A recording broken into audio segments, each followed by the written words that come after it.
This is Soumitra Bose from Times of India, Nagpur. We are having a discussion with Raje Mudaji Bhosle regarding the history of Ganga Jamuna and how his ancestor Raja Khanduji Bhosle or Chimna Bapu had helped the sex workers, Barangan, the Devdasis of the present Ganga Jamuna, bring a deity of Jagannath Ji from Puri to this place for their worships and rituals. For last 250 years and had actually set up the Balaji temple, which is still existing in that area. So over to Sir Dr. Raje Mudaji Bhosle for more details about it. जो जगन्नाथ मंदिर की जो नींव है वहाँ पे बालाजी मंदिर करके आज गंगा जमुना में जो है, इसकी शुरुआत ही वारांगना के कारण हुई है, देवदासियों के कारण हुई है कि ये लोग बालाजी के भक्त थे और इसीलिए ये हर साल दर्शन को उस ज़माने में वहाँ जाते थे जब कोई साधन नहीं होता था, इनको जाने को बहुत तकलीफ़ होती थी।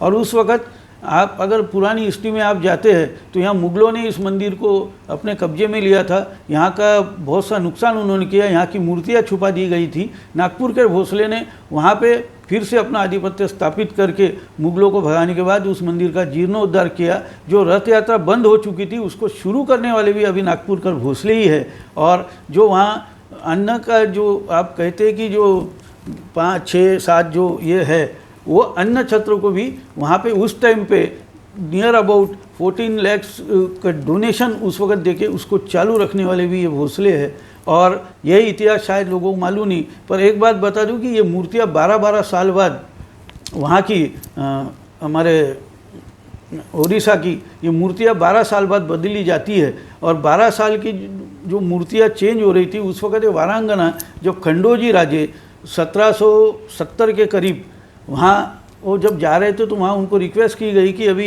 ये मूर्तियाँ नई मूर्ति की स्थापना हो रही तो आप इसमें शरीक हो। जब वहाँ खंडोजी राजे गए थे तो उस वक़्त यहाँ की वारांगना जो होंगी वो दर्शन को गई और उन्होंने जब देखा कि महाराज ये, तो उन्होंने निवेदन किया कि हमारे यहाँ आना हमारा बार बार मुश्किल होता है, हमें अगर एक ये मूर्तियाँ हमें दी जाएंगी तो हम नागपुर में स्थापन करके हम वहाँ इनका दर्शन किया करेंगे। और वो इतिहास है कि ये मूर्तियाँ दी नहीं जाती पर महाराज के कहने पर दी गई और नागपुर में ये मूर्तियाँ लाने का जो मुख्य कार्य है ये देवदासी इन वारांगनों ने किया हुआ है। वहाँ जो मंदिर है आज वो महाराज ने चोरगढ़े जी को बोल के वो मंदिर वहाँ बनवा के उन लोगों को वो मंदिर उन लोगों को दिया। और ये इतिहास है, अगर इसके पुराने इतिहास को ये मानेंगे नहीं पर ये इतिहास तो इनको मानना ही पड़ेगा कि ये 250 साल से पुरानी ये बस्ती है और ये मंदिर उसका मुख्य उदाहरण है, प्रूफ है। We offer our sincere thanks to him for sharing that information and the history and the details about Ganga Jamuna, who is facing a very crucial issue of the closure, followed by the notification issued by the CP Nagpur, and the debate is going to continue from here. Thank you so much.